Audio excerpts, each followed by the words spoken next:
October 9, 2025. The global order was upended today, not by a bang, but by a silent digital shutdown. The world has been thrust into a new kind of conflict, a tech war, where the battlefield is the global supply chain and the weapon is control over the very elements that power our modern existence. In a stunning strategic gambit, China, the world's industrial workshop, has declared an embargo on rare earth metals. This is not a blockade of oil or grain, but something far more foundational, a stranglehold on the microscopic ingredients essential for everything from the smartphone in your pocket and the laptop on your desk to the electric vehicles heralded as our future and the advanced defense systems guarding nations. The reaction from Washington was swift and furious. Upon receiving the news, an incensed President Donald Trump took to his social media platform, True Social, to unleash a tirade that served as both a warning and a declaration of all-out economic conflict. The U.S. government immediately retaliated, imposing crippling 100% tariffs on all Chinese imports. The fragile diplomatic détente between the planet's two economic superpowers evaporated in moments. The consequences were instantaneous and severe. Global financial markets went into freefall. A wave of panic selling wiped out trillions in value, and a deep-seated fear seized the international business community. This unprecedented standoff leaves the world grappling with critical questions. What is China's endgame? Why would Beijing risk global chaos by severing the flow of these critical materials? Is this a preemptive strike in a broader tech Cold War? Why are rare earths the Achilles heel of modern tech? What gives these obscure elements the power to threaten the operations of titans like Apple, NVIDIA, and the entire green energy sector? What is America's next move? Beyond tariffs, how will the U.S. counter a chokehold on resources it desperately needs? The ultimate question of endurance. In this high-stakes battle of attrition, who blinks first? The manufacturing behemoth controlling the supply, or the innovation engine facing a potential technological famine? To understand the conflict, we must first look past the headlines and examine the weapon itself: rare earth elements. The name is a misnomer. These elements aren't necessarily scarce in the Earth's crust. The true challenge lies in their extraction and refinement. Isolating them is a monumental task, an industrial nightmare that is chemically complex, astronomically expensive, and environmentally devastating. It demands advanced processing, vast amounts of energy and water, and multiple purification stages. This isn't an industry you can build from scratch in a matter of months. China's dominance wasn't an accident. It was a decades-long strategic masterstroke. Today, China controls over 90% of the world's processed rare earth supply. To put it bluntly, for every 10 units of usable rare earth material the global economy consumes, 9 have passed through Chinese facilities. This isn't just about mining. It's about commanding the entire value chain, the industrial capacity, the technical expertise, and the logistical networks that transform raw ore into a usable product. But what are these elements really? They are a group of 17 minerals with names like neodymium, dysprosium, and terbium.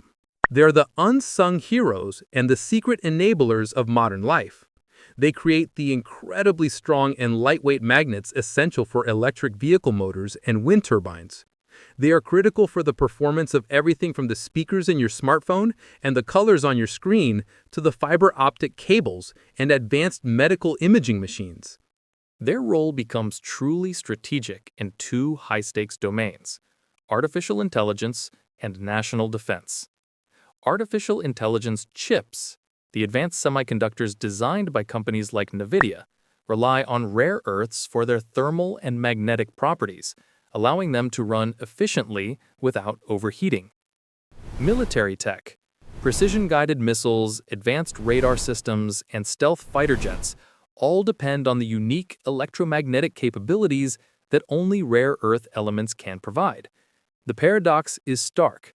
A cutting-edge weapon system built in one country may be fundamentally dependent on materials refined by its primary geopolitical rival. The concentration of this power is alarming. Consider dysprosium, a single element critical for high-performance magnets that must withstand intense heat. An estimated 99% of the world's supply is produced by China, with a significant portion refined by a single entity, Shangji Resources, at a massive complex in Wuxi. This means that one facility in one city can effectively hold the global future of AI and advanced warfare in its hands. The October 9th embargo was not a rash decision. It was the calculated final move in a long-prepared strategic game. For years, Beijing meticulously mapped the global technological ecosystem, tracking the flow of critical materials from mine to finished product. This vast intelligence operation gave them the blueprint to execute a devastatingly precise attack. On that day, they didn't just announce a ban, they unveiled a new set of export controls, effective December 1st, designed not merely to restrict, but to dominate. The new rules were a two-pronged assault on global supply chains. The strategic blockade. Any company wishing to export rare earths or the powerful magnets made from them must now obtain a license from China's Ministry of Commerce. The policy is explicitly weaponized. Applications linked to foreign military use will be denied. This directly strangles the defense industries of rival nations. The knowledge embargo. In a move even more consequential than restricting the materials themselves, China prohibited the export of any equipment, technology, or technical data related to rare earth processing. This is a deliberate attempt to cripple the world's ability to achieve self-sufficiency, severing not just the supply of products, but the transfer of the knowledge needed to create them. The knockout blow, however, was in the scope. The rules applied a stunningly broad catch-all clause. They covered any global product containing more than 0.1% of its value in Chinese rare earths. This single provision transforms the global trade landscape. A German microchip containing a tiny Chinese-sourced magnet becomes subject to Chinese veto. A Japanese electric vehicle, if its motor magnets trace back to China, can be blocked from export. Virtually every high-tech device, from smartphones and laptops to advanced aircraft and missiles, now potentially falls under Beijing's jurisdiction. The message was unequivocal. China is no longer just a supplier. It has appointed itself as the global gatekeeper for the entire technology sector. By controlling the foundational ingredients, it claims authority over the products built upon them, no matter where they are made. This isn't just a trade war. It's a re-engineering of global technological sovereignty. Jamie Goodrich of the University of California's Institute for Conflict and Cooperation pinpointed the terrifying reality of China's new rules. Achieving 100% supply chain transparency is functionally impossible. In our deeply interconnected global economy, tracing a minuscule amount of rare earth material through countless sub-suppliers is a logistical fantasy. This ambiguity is precisely what grants Beijing its power. It now holds indirect veto power over nearly every sophisticated electronic product on Earth, from consumer gadgets to critical defense systems. Experts immediately recognized this not just as a trade policy, but as a formidable regulatory weapon. In essence, Beijing had executed a masterful strategic counterpunch. For years, the U.S. has exercised long-arm jurisdiction, using its control over key technologies, like advanced software and semiconductors, to dictate what products other countries can sell to China. With its rare earth rules, China sent a clear message. Our long arm reaches too, and it is wrapped around the throat of global manufacturing. Washington's retaliation was a declaration of economic war. The response from the White House was swift and severe. President Trump condemned China's actions as a hostage-taking of the world economy and unleashed a retaliatory salvo designed to inflict maximum pain. Crippling tariffs. The U.S. announced an additional 100% tariff on all Chinese imports. Stacked on existing duties, this pushed the total tax on many Chinese goods to a staggering nearly 130%. At this level, A tariff is no longer a tax, it is a de facto ban, making it commercially unviable for most Chinese products to even appear on American shelves. Strategic software blockade. In a direct counterpunch, Trump imposed sweeping export controls on sensitive software to China, targeting a critical dependency in Beijing's own tech ecosystem. The financial markets reacted with pure panic. The Dow Jones plummeted approximately 900 points, and the S&P 500 suffered one of its worst single-day declines in months. The reaction was a flashback to the bitter trade wars earlier in the year, a chilling reminder of how quickly economic conflict could bring global commerce to a standstill. The president even threatened to cancel his planned meeting with President Xi Jinping in South Korea, saying there was no reason to hold the summit while Beijing pursued measures that, in his view, made diplomacy futile. He later walked that back a little bit, saying the meeting was not officially canceled. That raises the central question facing the world. Who can outlast who? Which side has the resilience and the tools to sustain a protracted confrontation? Let's look quickly at the strengths each side brings to this standoff. For China, first, monopoly power. As noted, China controls the lifeblood of modern tech. Any manufacturer that wants to produce advanced electronics will pass at some point through the Chinese system. That's a massive lever built over decades of capital investment and strategic planning. China recognized early that these materials would be a weapon of the future, and it invested accordingly while much of the West focused elsewhere. Second, strategic patience. China plays a long game. It can tolerate short-term pain to secure long-term strategic advantage.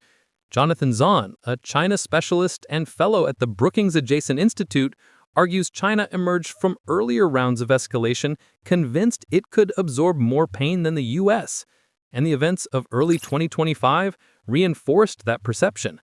When tariffs spiked to 145% earlier in the year, many expected China's economy to buckle. It did not. Beijing absorbed the shock, pushed back, and ultimately survived the turbulence.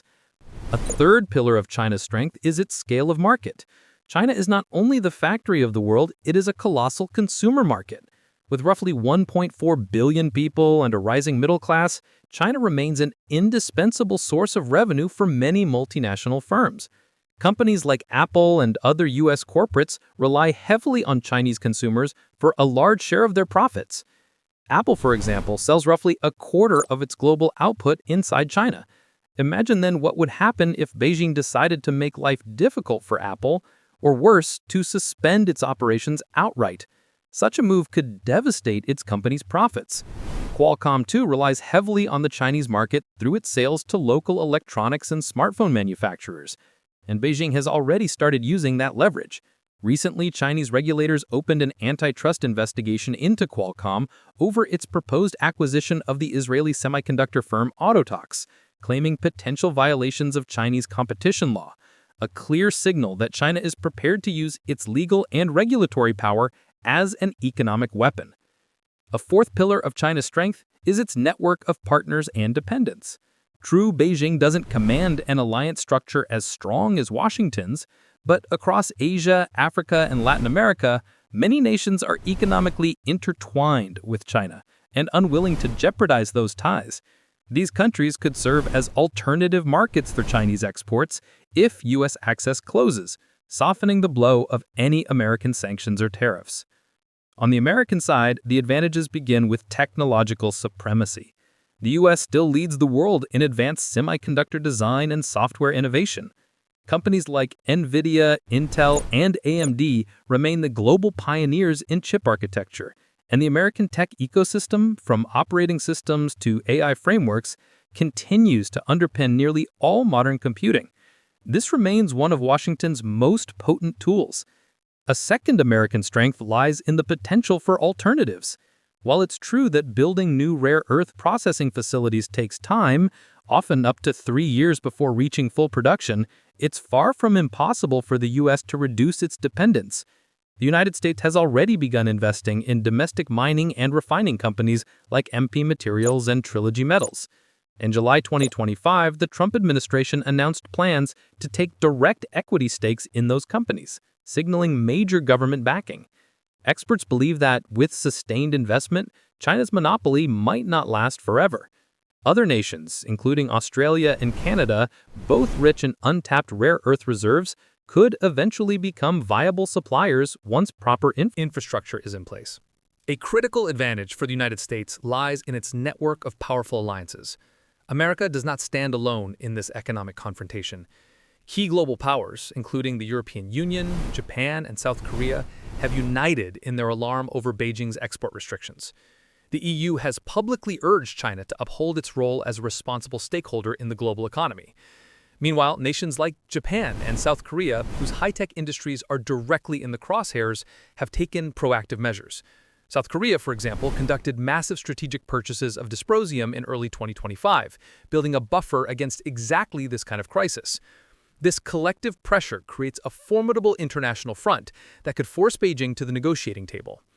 However, China's strategy hinges on a calculated bet that the West's tolerance for pain is limited. Beijing is wagering that Western consumers and corporations will not endure the long-term shortages, skyrocketing costs, and broken supply chains that a protracted conflict would bring. This is a shrewd assessment.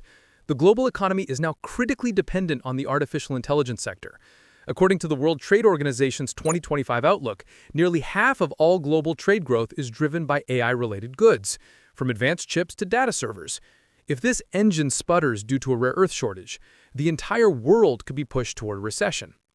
In response, Washington's gamble is that its aggressive tariffs and technology bans will inflict deeper, more unsustainable damage on the Chinese economy, forcing a retreat. The two superpowers are now locked in a high-stakes game of economic chicken, each convinced the other will flinch first.